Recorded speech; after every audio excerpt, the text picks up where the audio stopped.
조갑제 TV 시청자 여러분, 6월 18일 오후 4시입니다. 2년 전에 돌아가신 이광요 전 싱가포르 수상이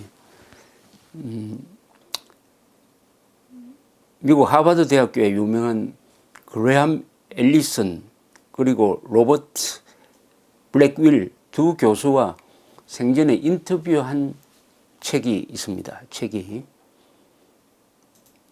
리 쾅유 The Grand Master's Insights on China, the United States and the World라고 되어 있는데, 훌륭한 마스터라고 그러니까 훌륭한 선생이라고 그래야 돼요. 훌륭한 선생의 중국, 미국, 세계에 대한 통찰 이런 뜻입니다.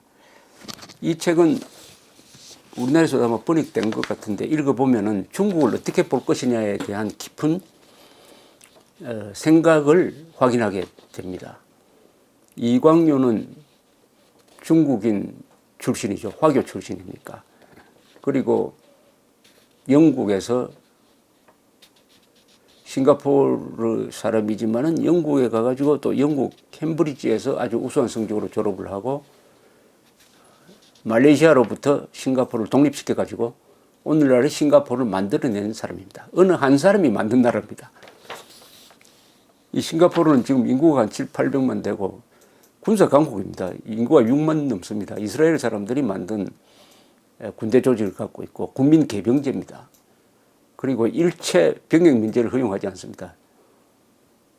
그런데 지금은 경제력으로는 항상 랭킹에 싱가포르, 일본이 한국보다 앞서는 경우가 많습니다. 규모에서는 우리보다 적지만 질로 따지면 인류 국가를 만든 거죠. 그러나 민주주의 국가는 아닙니다. 그런 이광요를 독재자라고 비판하던 사람들도 이광요가 워낙 논리적으로 영어로 설명을 하니까, 또 이분은 변호사 출신이니까 법리가 또 뒷받침되니까 역대 미국 대통령이 이광요 수상을 이야기를 경청했습니다. 또 역대 중국 지도자도 마찬가지였습니다. 역대 중국, 미국의 지도자로부터 다 같이 존경을 받은 그 유일한 사람입니다. 이 책에서 중국에 대한 관점을 이렇게 이야기를 합니다. 이걸 제가 소개를 해드리겠습니다. 우리가 중국에 대해서 어떤 분석틀을 가질 것이냐 하는 게 중요하기 때문입니다. 이광요 수상은 이렇게 이야기합니다. 지금 돌아가셨습니다. 그분의 아들이 지금 수상입니다. 중국은 거대한 시장과 구매력을 무기로 삼아 이웃 나라들을 자신의 경제 시스템 속으로 빨아들이고 있다. 일본과 한국도 불가피하게 그렇게 될 것이다. 군사력을 사용하지 않고 여러 나라들을 흡수하고 있다. 그래서 중국의 이웃 나라들은 미국이 아시아 태평양 지역에 남아서 역할을 해주기를 바란다. 그렇게 해야 자신들이 중국의 인질이 되지 않을 수 있다고 생각한다. 중국은 경제를 통한 영향력의 확대에 중점을 두고 있다. 국제 정치면에서도 군사력보다는 외교 정책을 앞세운다. 군사력보다는 경제를 통해서 영향력을 확대시킨다. 이게 아주 중요한 점이라고 생각합니다. 이광요 씨는 또 이렇게 이야기했습니다. 중국이 세계의 패권 국가가 되는데 가장 큰 약점은 문화, 언어, 그리고 다른 나라의 인재들을 끌어들여 동화시키는 능력이 부족하다는 점이다. 중국이 싱가포르처럼 영어를 공용어로 쓰지 않으면 외부 인재들을 데려가는데 어려움을 겪을 것이다. 중국이 미국보다 인구는 4배나 많은데도 기술 혁신을 하지 못하는 이유가 무엇인가? 좋은 아이디어를 놓고 경쟁하거나 토론하는 문화가 약하기 때문이다. 민주적인 전통이 약하다. 이게 중국의 한계다. 이렇게 지적을 하고 있습니다. 중국은 절대로 자유민주주의 체제가 될 수 없다. 그렇게 되려고 하면 무너질 것이다. 중국의 지식인들도 이 사실을 잘 안다. 중국에서 민주화 혁명 같은 게 일어날 것이라고 믿는다면 잘못이다. 천안문 사태를 주동하였던 학생들은 지금 어디 있는가? 중국 공산당 지도자들은 1인 1표제에 의한 민주제도를 단연코 반대한다. 그렇게 하면 다당제에 의한 정쟁으로 안정이 무너질 것이고 지방에 대한 중앙의 통제력이 약화되어 1920년, 30년대의 군벌 시대가 다시 올 것이라고 생각한다. 중국이 한국처럼 그런 민주화의 과정을 밟을 것이라고는 생각하지 말라는 겁니다. 중국 지도부가 너무나 그 사실을 잘 알고 있고 그렇게 하면 중국이 무너진다. 분열된다. 그러니까 중국식대로 중국 방식대로 할 것이다. 민주혁명 기대하지 마라. 이야기입니다. 지도부가 실용적이라는 점을 전제로 해서 중국이 잘못될 확률을 20% 정도로 본다. 잘못된다는 것은 중국이 분열되고 내전적 상태로 들어가고 하는 것을 말하는데 그 확률을 20% 정도로 본다고 했습니다. 시진핑은 후진타오보다 강한 지도자이다. 그는 늘 웃는 얼굴이지만 강철 같은 영혼의 소유자이다. 나는 그를 넬슨 만델라급의 인물이라고 생각한다. 시련을 많이 겪은 덕분에 굉장한 감정적 안정력이 있어 개인적 불행이나 고통으로 해서 판단력이 흐려지는 사람이 아니다. 감정에 좌우받지 않는다는 이야기입니다. 자기 통제력이 강하다. 고생을 많이 했기 때문에.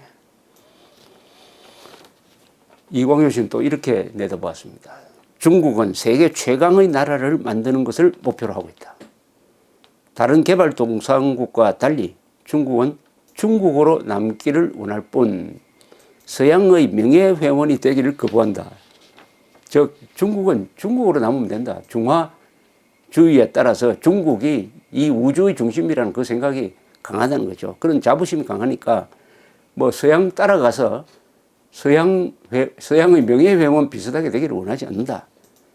중국은 그러나 독일과 일본과 러시아가 군사력으로 영미권에 도전하였다가 실패한 경우를 연구하여 미국과 군사력 경쟁을 하면 질 것임을 잘 안다.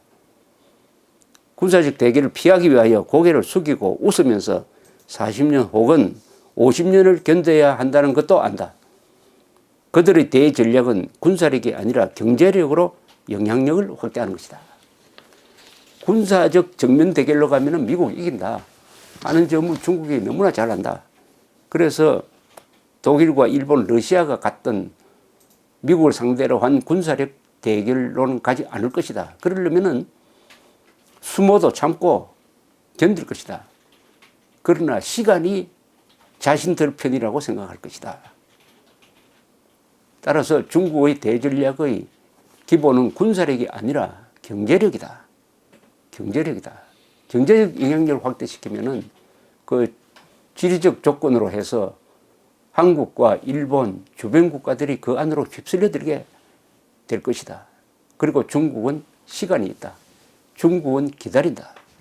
더구나 중국과 미국 사이에 경제 규모에서 지금 그 차이가 점점점 벌어지고 있습니다. 이미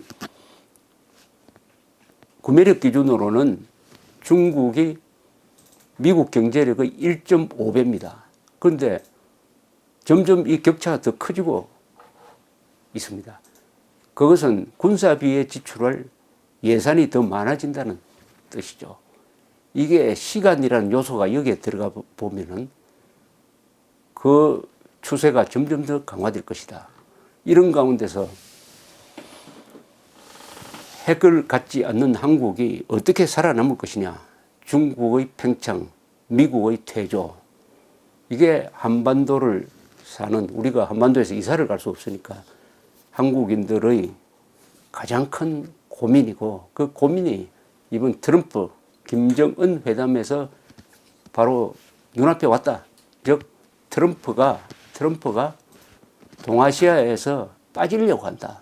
동아시아에서 미국이 빠지면은 그 공간을 메우고 들어올 세력은 중국, 그 뒤에 있는 북한, 또 연계된 러시아일 것이다. 그렇다면은 한국인들이 누렸던 지난 70년 동안 한미동맹 자유민주주의 체제 덕분에 누렸던 우리의 자유, 생명, 재산을 잃든지 아니면은 손상받게 되지 않을 것인가 하는 이런 기로에 지금 서 있습니다. 감사합니다.